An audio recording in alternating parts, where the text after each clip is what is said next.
जेव्हा माणसाचा संघर्ष चालू असतो, जेव्हा माणसाचा वाईट प्रसंग चालू असतो, तेव्हा कोणीही विचारत नाही की बाबा रे तू कसं आहेस. तेव्हा कोणीही विचारत नाही की तुला काय मदत हवी आहे.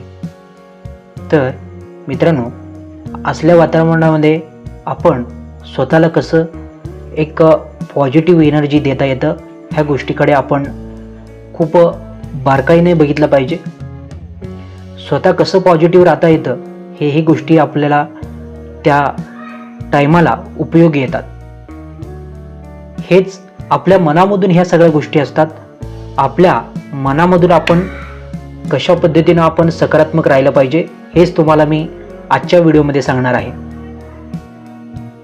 मित्रांनो, जेव्हा वाईट प्रसंगामध्ये आपल्यावरती वेळ संकटाचा असतो किंवा आपल्यावरती तो